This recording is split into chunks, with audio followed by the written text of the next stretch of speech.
Oh, sebenarnya pengacara Paula sudah tepat melakukan hal seperti itu, karena ini kan masalahnya adalah etik ya, etik seorang hakim, di mana membuka aib dipublikasi lagi. Nah, ini sangat melanggar etik gitu. Dan dapat dikatakan bahwa yang dilakukan oleh Humas Pengadilan Agama Jakarta Selatan itu adalah contempt of court. Ini yang disebut contempt of court, mempermalukan pengadilan, mencederai pengadilan. Jadi nilai-nilai tersebut karena apa? Karena mereka melakukan abuse of power, berlebihan, melampaui wewenang mereka. Memang kita tahu sekarang di zaman digital ya, semua perkara baik mendaftar maupun relas maupun apapun itu tertuang di e-courts, dapat diakses oleh orang yang ingin tahu. Tapi kita juga melihat putusan itu tidak ada berupa aib-aib yang diungkapkan oleh Humas Pengadilan Agama tersebut. Dari isi putusan itu tidak mengungkapkan aib, tidak ada alasan perselingkuhan seperti apa, sehingga putusan cerai itu diterima oleh hakim. Nah, kenapa ada Humas bersikap dan bertindak seperti itu? Ini ada apa sebenarnya? Kalau boleh kita berpikir dan bukan suzon ya, ini apakah Baim melakukan ini atas instruksi Baim atau tanpa setahu Baim? Seharusnya Baim melarang ya. Kalian punya anak loh, ini demi nama baik anak kalian ke depan, masa depan anak-anak kalian. Perceraian itu bukanlah sebuah kiamat ya. Suatu saat kalian bisa berbaikan. Ada kepentingan di lain itu, kepentingan untuk urusan anak ke depannya. Jadi jangan harus sampai mencederai bahwa seperti buka aib sampai segitunya. Berarti ini Bunda bisa dibilang melanggar privasi atau data pribadi seseorang, nggak sih, bisa dibilang dari si hakim tersebut melanggar kode etik dalam urusan privasi seseorang gitu? Oh, itu sangat tepat sekali. Hakim melanggar etik ini ya, dan Baim juga harus bertanggung jawab. Jika ini Baim tidak ikut campur, harusnya Baim tegur dong pengacaranya ya, tegur dong hakim tersebut atau Humas Pengadilan Agama Jakarta Selatan itu ditegur bahwa tidak pantas itu diungkapkan. Ini kan ada psikis yang akan terjadi. Kita seorang perempuan dipermalukan. Tapi saya lihat ini bukan kebencian Baim terhadap Paula. Di sini saya memperlihatkan bahwa inilah bukti cinta yang sangat dalam dari Baim, sehingga dia melakukan seperti ini karena dia takut kehilangan. Ya, ini menurut saya. Ketika dia melakukan gugatan perceraian, mencoba untuk baik kembali, ternyata tidak mampu ini baik, akhirnya bercerai. Kalau memang Baim tidak mencintai, harusnya Baim diam. Ini dia ceritanya terlalu dalam, jadi dia berat untuk lepaskan Paula. Paula sudah terluka, Paula juga nggak mau kembali gitu. Nah ini kalau menurut pendapat saya, baik secara kaum perempuan maupun secara praktisi hukum. Nah langkah-langkah yang dilakukan oleh pengacaranya sangat bagus, dan Paula kalau bisa kalian duduk bersama.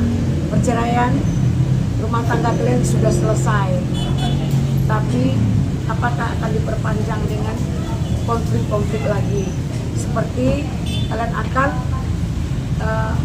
melapor. Ini kalau melaporkan yang di KY atau ke Komnas Perempuan, silahkan laporkan. Dan kita minta juga Komnas Perempuan harus punya greget ya membela perempuan. Jangan Komnas Perempuan kayaknya kurang andil dalam pembela perempuanan saat ini. Kadang-kadang orang nggak ngerti. Di HAM juga ada sidang kita di HAM, ada pengadilan HAM, itu juga ada. Terus ini orang melupakan tempat-tempat, wadah-wadah di mana kita mendapat keadilan sebagai perempuan yang terzolimi. Komnas Perempuan, saya di sini kesempatan ini saya ambil bahwa saya melihat terlalu lelet. Kenapa? Banyak perempuan-perempuan melaporkan, contohnya ya tentang sirkus. Itu sudah setahun lebih mereka laporkan, gak ada tanggapan. Aduh gimana, kita aja perempuan begitu ada diperlakukan perempuan oleh laki-laki yang tidak bertanggung jawab, kita greget, langsung kita laporkan ya, karena hal-hal seperti inilah sehingga kaum perempuan kurang dihargai.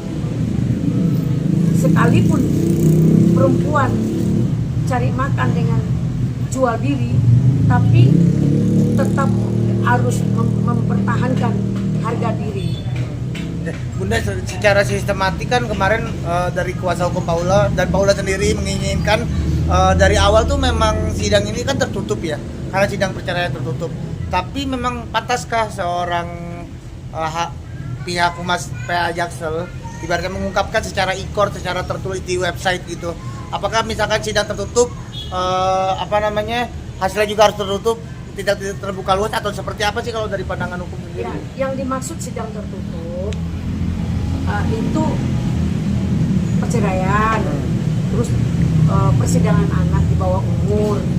Nah, tapi putusannya tetap ada di e-court. Tapi bukan membuka aib, mengumbar aib di publikasi. Itu maksud saya, sesuai dengan undang-undang sekarang ya kan, boleh dipublikasi itu melalui e-court gitu.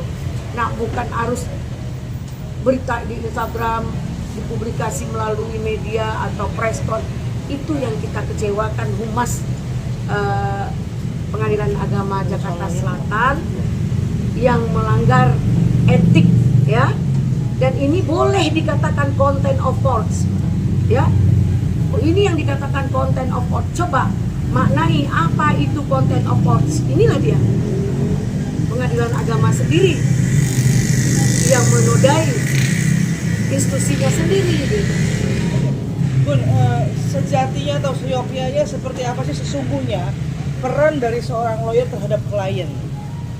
Nah, kalau peran seorang lawyer terhadap klien, lawyer akan mati-matian berjuang memberikan bantuan hukum demi keadilan, bukan memaksakan kehendak untuk membenarkan jika itu salah. Paling jika dia salah, lawyer harus memberi bantuan untuk meringankan atau memberi bantuan secara fisikis, bukan memberi menambah-nambah, memancing-mancing emosi, menambah-nambah persoalan rumit. Jangan. Beri pengertian hukum secara moral dan material. Gimana saya sampaikan secara moral? Maksud saya di sini kita harus memberikan edukasi kepada batin seseorang ketika dia dalam keadaan dapat malu, emosi, dia akan melakukan apa saja sekalipun itu tidak baik untuk dirinya. Nah, kita sebagai lawyer mencoba mendinginkan persoalan agar klien kita berjalan di persoalan ini dengan jelas, dengan baik dan pasti. Dalam artian di sini justru mencoba untuk meredam ya Bun ya, bukan malah membakar ya Bun maksudnya. Ya, kita mencoba untuk meredam klien kita, bukan membakar emosi klien kita. Ini ingat, kita ini officium nobile, pekerjaan yang mulia. Nah, jangan seperti teman saya bilang, sekali lagi saya sampaikan bahwa kita selalu memanggil hakim yang mulia. Ternyata yang mulia maling. Artinya kok bisa demi keadilan, demi keberpihakan, dia sudah melakukan kejahatan hukum itu sendiri. Oke, sip. Lagi? Udah aman.